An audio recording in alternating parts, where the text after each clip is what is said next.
Hi, my name is Karina Membrilla, and today I will be talking about Pam Muñoz Ryan. So Pam Muñoz Ryan is a children's fictional author. And so she was born on December 25th, 1951 in Bakersfield, California, and she is the oldest of three daughters. Her mother's family is from Mexico, and her father's family is originally from Oklahoma. And so Munoz grew up with a very big and diverse family. In an interview, she actually mentions how she would go to one of her grandma's houses and eat fried chicken and dumplings, and then she'd go to her other grandma's house and eat red mole with enchiladas. So, yeah, again, she describes her family as very loud, very noisy, but also very fun. Before Munoz started fifth grade, her family moved across town, and so she became the new kid at a new school. She didn't have any friends, and so she turned to books to kind of cope with the change. So she began spending most of her time at her local library. Her family, they didn't have a pool at their house, and so she also really liked that the library had AC, so it kept her cool. And so most of her summers were spent riding her bike to her local library. And so she eventually would describe herself as what people would call an obsessive reader. So Munoz always knew that she wanted a career where she could work with books and literature. So, but she didn't really know that she didn't know that she wanted to be a writer yet, and so she pursued teaching. She graduated from San Diego State University and started working as a bilingual Head Start teacher. She eventually married and left her job so that she could raise her four children. After a few years, though, she decided that she was ready to go back to work and ready to go back to school. So she accepted a job as the director of an early childhood program and went back to school to get her master's.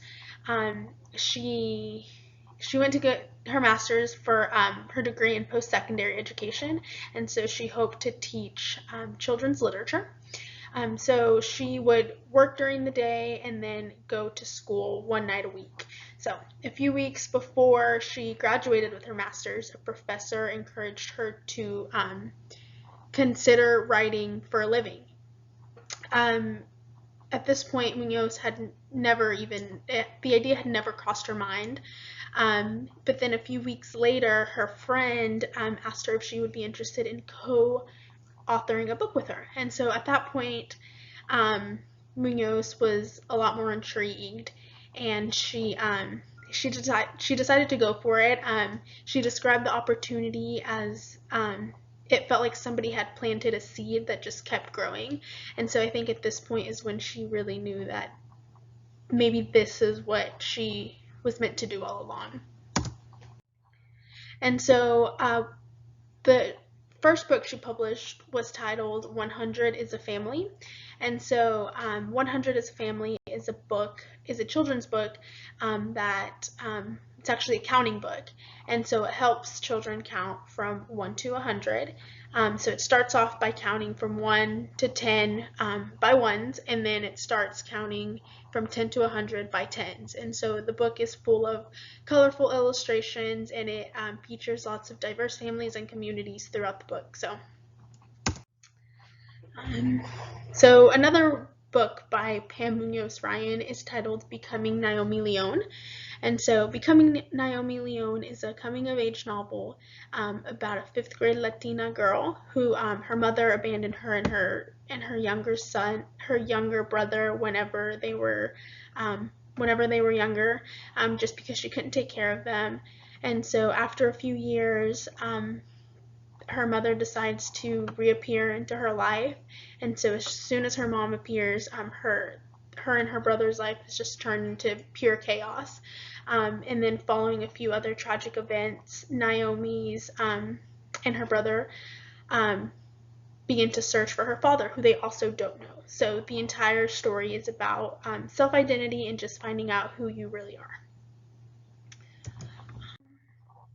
Esperanza Rising is another book by Pam Muñoz Ryan, and Esperanza Rising is about about a girl named Esperanza, who is part of a wealthy Mexican family.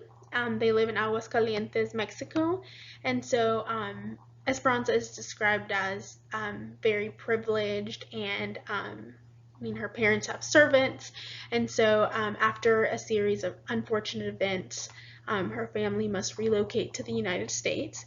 And so the story takes place during the Great Depression, and after Esperanza and her family relocate to the U.S., they go to California, and so they must find agricultural work that pays very little. And so Esperanza Rising is just a story about grief, sacrifice, and hope.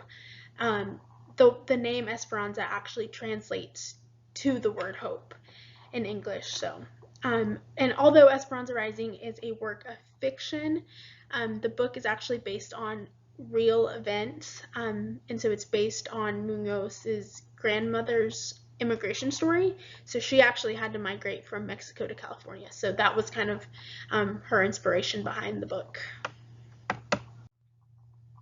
And then here is a interview with Pam Muñoz Ryan, and so this is where she kind of speaks about her inspiration for Esperanza Rising and how her grandmother's story influenced the story, Esperanza Rising. So.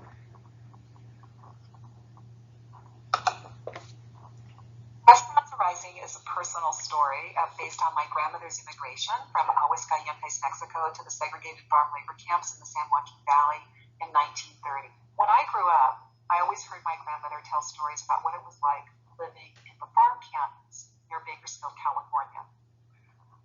They were very humble beginnings for her. But it wasn't until I was grown up with children of my own and my grandmother would come and stay with me for a few weeks at a time that she started reminiscing about her life in Mexico.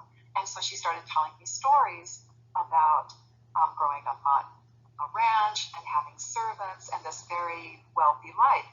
Well, I started writing down all of her stories, and it's such a treasure to have those stories from my grandmother, and they were a surprise to me. So for those of you students who are listening in, you might want to ask your grandparents about stories of their childhood. I felt Esperanza Rising was an important story to tell because the immigrant experience is so embedded in so many of our families' histories. What made me incorporate food into my story? It's really funny. I come from a very big family. Part of my family Mexican, the other part of my family Oklahoman, and another part of my family Italian, another part of my family Basque. And when people ask me, what do you remember about your childhood? I remember food. When I'm working on a character or when I'm considering a character for a story, they all have similar traits of wanting to rise above societal issues that have kept them down.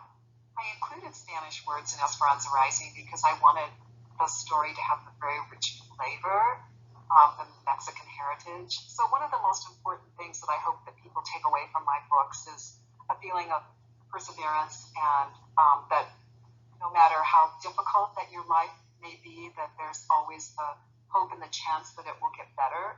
I hope that Esperanza Rising inspires you to celebrate who you are every day. Have a wonderful school year.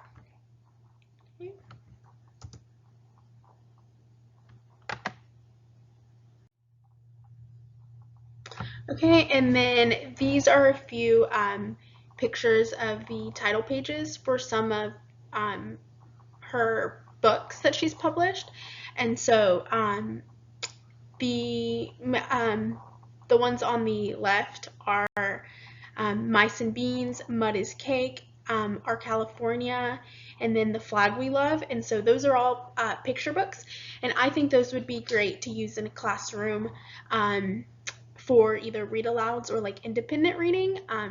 The book The Flag We Love, I think, would be a great book to read around the 4th of July. So, and then on the other side we have her novels. So we have Echo, Writing Freedom, and then The Dreamer. And so I think that going back to the book 100 as a Family, which was again the first book that she ever published. I think that would be a great book to kind of integrate into math lessons for younger children, and so by engaging them in counting activities. And then I think Esperanza Rising and then Echo can also be used in history lessons to describe living conditions during historical events. So, like, for example, Esperanza Rising is set during the Great Depression, and then the book Echo is also set during World War II. So I think those would be two great books to kind of teach about those historical events and kind of what people went through during that time, but then also to teach about different cultures. I think most of her books contain a little bit about her Mexican heritage, and so I think her books would be a great way to kind of incorporate that into the classroom. So.